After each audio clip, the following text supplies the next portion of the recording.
Bonjour, bonjour bien-aimés, bonsoir, que Dieu bénisse tout un chacun. Nous sommes ensemble pour la lecture biblique. Nous allons lire, bien-aimés, la lecture du 30 mai. Nous allons lire dans Deutéronome chapitre 3, Ésaïe chapitre 31, les psaumes 119, 113 à 128, les proverbes 16 de 10 à 11. Nous allons prier pour recommander ces moments entre les mains du Seigneur Jésus-Christ de Nazareth. Éternel Dieu, notre roi, nous te louons, nous te disons un grand merci pour ton amour, ta fidélité, ta grandeur, ta paix et ta joie. Merci Seigneur, car tu es celui qui nous soutient vraiment dans ton amour. Nous venons Seigneur te recommander ces moments de lecture de ta parole. Nous te prions Seigneur Dieu de gloire de nous laver par ce sang qui a coulé à la croix de Golgotha et que ton Esprit Saint conduise ces moments, nous remplisse nos cœurs de la soif de ta présence. Au nom de Jésus-Christ que nous t'avons prié, nous avons ainsi prié. Amen. Que Jésus-Christ soit honoré. Alléluia. Nous allons prendre nos Bibles bien-aimées. Nous allons lire Deutéronome chapitre 3. Deutéronome chapitre 3. Nous lisons au nom de Jésus-Christ de Nazareth. Nous nous tournâmes et nous montâmes par les chemins des Basans. Og, roi des Basans, sortit à notre rencontre avec tout son peuple pour nous combattre à Édrei. L'Éternel me dit, ne les crains point, car je les livre entre tes mains, lui et tout son peuple et son pays. Tu les traiteras comme tu as traité Sion, roi des Amoréens, qui habitait à Hesbon. Et l'Éternel notre Dieu livra encore entre nos mains Og, roi des Basans, avec tout son peuple. Nous les battîmes sans laisser échapper aucun de ces gens. Nous prîmes alors toutes ces villes, et il n'y eut pas une qui ne tombe en notre pouvoir. 60 villes, toute la contrée d'Argob, le royaume d'Og en Basan. Toutes ces villes étaient fortifiées avec des hautes murailles, des portes et des barres. Et il y avait aussi des villes sans murailles, en très grand nombre. Nous les dévouâmes par interdit, comme nous l'avions fait à Sion, roi des Hesbon. Nous dévouâmes toutes les villes par interdit, hommes, femmes et petits-enfants. Mais nous pillâmes pour nous tous les bétails et les butins des villes. C'est ainsi que dans ces temps-là, nous conquîmes sous les 2 rois des Amoréens les pays de l'autre côté du Jourdain, depuis les torrents de l'Arnon jusqu'à la montagne de l'Hermon. Les Sidoniens donnent à Hermon les noms des Syriens et les Amoréens celui des Sénir. Toutes les villes de la plaine, tout Galate et tout Basan, jusqu'à Salca et Édrei, ville du royaume d'Og en Basan. Og, roi des Basan, était resté seul de la race des Réphaïm. Voici son lit. Un lit de fer n'est-il pas à Rabat, ville des enfants d'Amnon? Sa longueur est de 9 coudées et sa largeur de 4 coudées, un coudé d'homme. Nous prîmes alors possession de ces pays. J'ai donné aux Rubénites et aux Gadites les territoires à partir d'Aroër sur les torrents de l'Armon et la moitié de la montagne de Galaad avec ses villes. J'ai donné à la moitié de la tribu de Manassé les restes de Galaad et tout le royaume d'Og en Basan. Toute la contrée d'Argob avec tout Basan, c'est ce qu'on appelait les pays des Réphaïm. Jaïr, fils de Manassé, prit toute la contrée d'Argob jusqu'à la frontière des Guerchériens et des Maacassiens. Et il donna son nom au bourg de Basan appelé encore aujourd'hui Bourg de Jaïr. J'ai donné Galaad à Makir. Aux Rubanites et aux Gadites, j'ai donné une partie de Galaad jusqu'au torrent de l'Armon, dont le milieu sert de limite, et jusqu'au torrent de Jabok, frontière des enfants d'Amnon. Je leur donné encore la plaine, limitée par les Jourdains, depuis Kinneret jusqu'à la mer de la plaine, la mer salée, au pied du Pisga, vers l'Orient. En ces temps-là, je vous donnais cet ordre.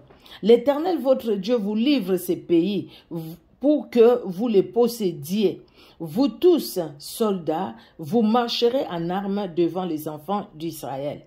Vos femmes seulement, vos petits-enfants et vos troupeaux, je sais que vous avez de nombreux troupeaux, resteront dans les villes que je vous ai données, jusqu'à ce que l'Éternel ait accordé du repos à vos frères, comme à vous, et qu'ils possèdent eux aussi les pays que l'Éternel votre Dieu leur donne de l'autre côté du Jourdain.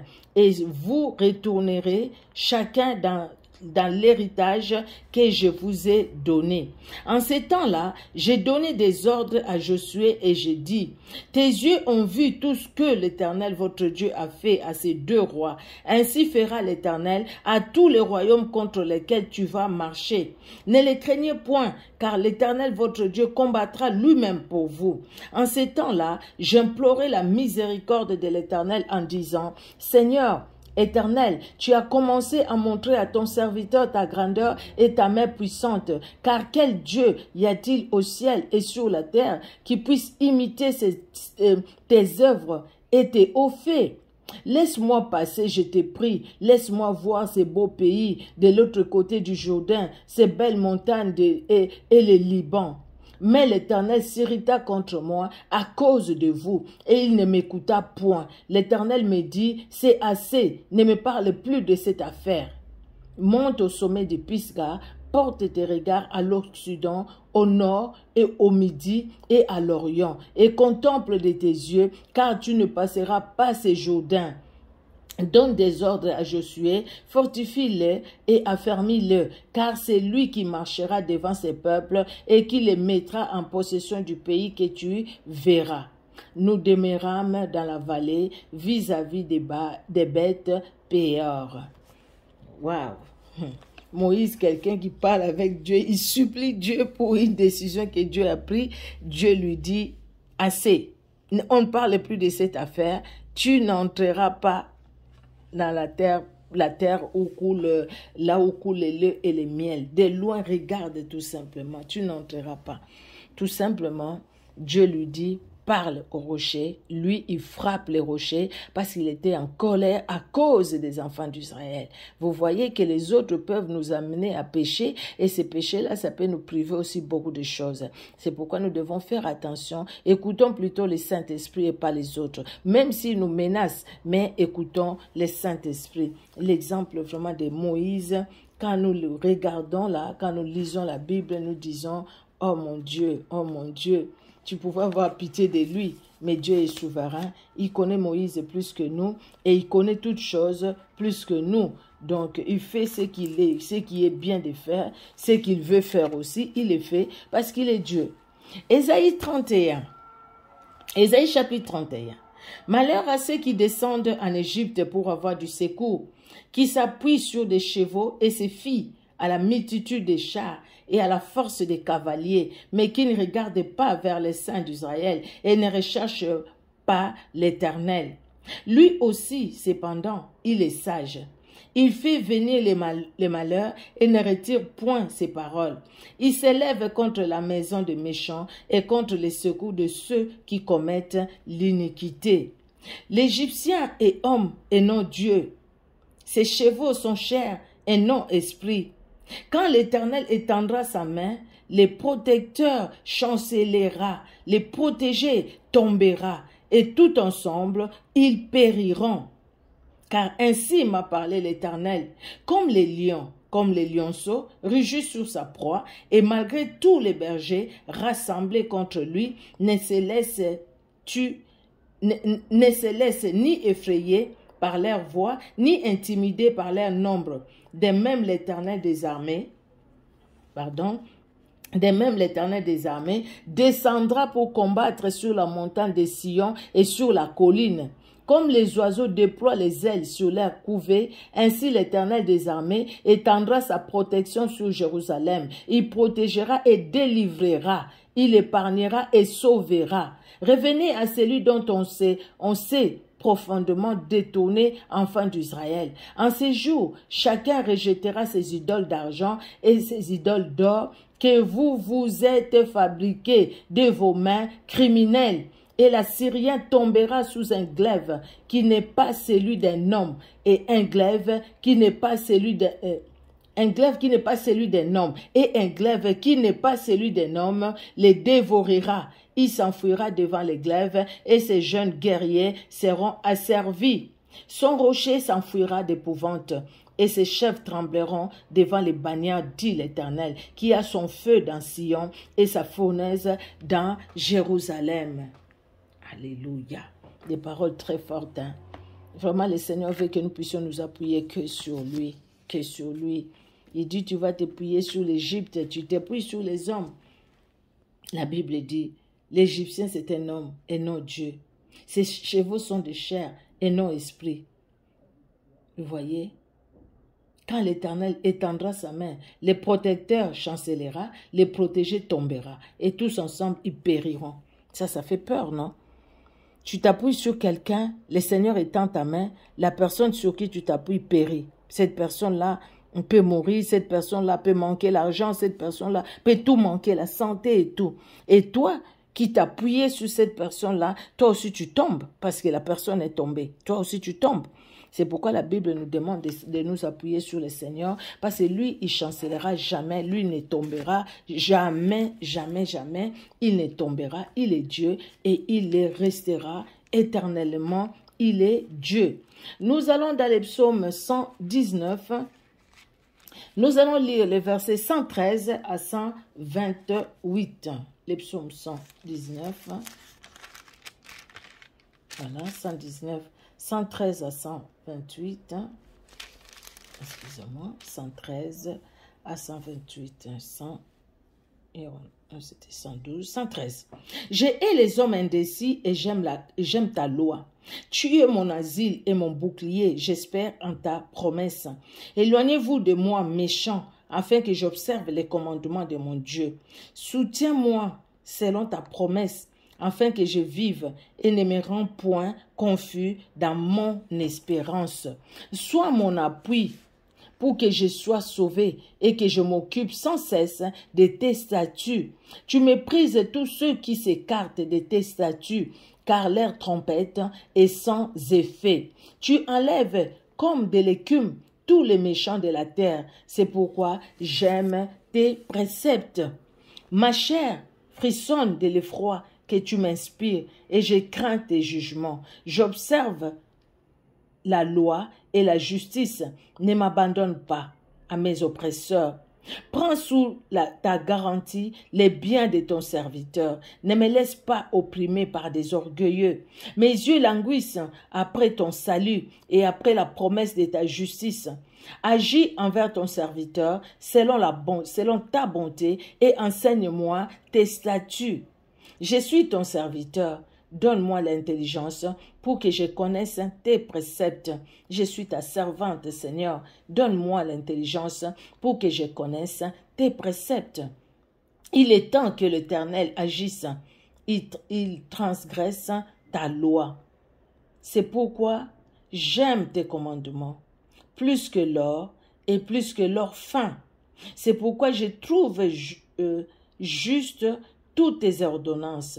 Je hais toute voie des mensonges. J'aime tes ordonnances, j'aime ta parole plus que l'or et plus que l'or fin. Il est temps que l'Éternel agisse, il transgresse ta loi. C'est pourquoi j'aime tes commandements, que je ne m'écarte pas de ta voix, que je ne m'écarte pas, Seigneur Dieu de gloire, de ta parole. En dépit des situations, en dépit des épreuves, en dépit des combats. Parce que toi et toi seul as la vie. Tu es la vie et tu la donnes. Tu l'as donnée et tu la donnes. Gloire à toi, Seigneur. Ton amour est merveilleux. Ton amour est grand. Alléluia. Nous allons finir, bien-aimés, par les livres de Proverbes au chapitre 16, des 10 à 11. Proverbe 16. Voilà. Proverbe 16, des 10 à 11. Nous lisons au nom de Jésus-Christ de Nazareth. Des oracles sont sur les lèvres du roi. Sa bouche ne doit pas être infidèle quand il juge. Les poids et la balance juste sont à l'Éternel. Tous les poids du sac sont son ouvrage. Alléluia. Que Dieu bénisse sa parole, bien-aimés. On se donne rendez-vous pour la prochaine lecture biblique. Que Dieu vous bénisse, que Dieu bénisse vos familles, que Dieu nous bénisse tous, que Dieu bénisse ceux qui suivent cette lecture biblique sur Facebook, ceux qui suivent sur YouTube. Soyez richement bénis. Merci Seigneur Jésus-Christ pour ta parole qui nous fait du bien. Ta parole Seigneur Dieu de gloire que nous devons aimer. Ta parole Seigneur qui nous libère. Ta parole qui nous enseigne. Ta parole qui nous affranchit. Ta parole qui nous fait grandir dans ta présence. Que l'honneur et la gloire montent à toi pour la force que tu nous donnes, Seigneur. Quand Moïse parle des Réphaïm, ils étaient grands, des géants. Mais quelque part, il dit aux enfants d'Israël, Dieu nous a donné la victoire. Quelle que soit leur hauteur, quelle que soit leur force, mais Dieu nous a donné la victoire. Oh, gloire à toi. Toi qui nous donnes la victoire devant les géants de nos vies, les géants qui nous combattent, les géants qui combattent nos familles. Jésus-Christ, nous nous regardons à toi. C'est toi, Seigneur, notre force, et c'est toi notre victoire. Que l'honneur et la gloire montent à toi, parce que le combat est à toi, la victoire est à nous. Notre combat est en différé, parce que tu as combattu et tu nous as toujours donné la victoire. Je proclame ta victoire ce soir, je proclame ta victoire dans cette journée, je proclame ta victoire, éternel Dieu de gloire, dans chaque membre de nos familles. Je proclame ta victoire, Jésus. Règne à Maître éternel Dieu souverain, au nom de Jésus-Christ. Alléluia, alléluia, alléluia, alléluia. Amen. Amen, amen, amen. Que Dieu vous bénisse. Soyez bénis, soyez bénis. Au revoir.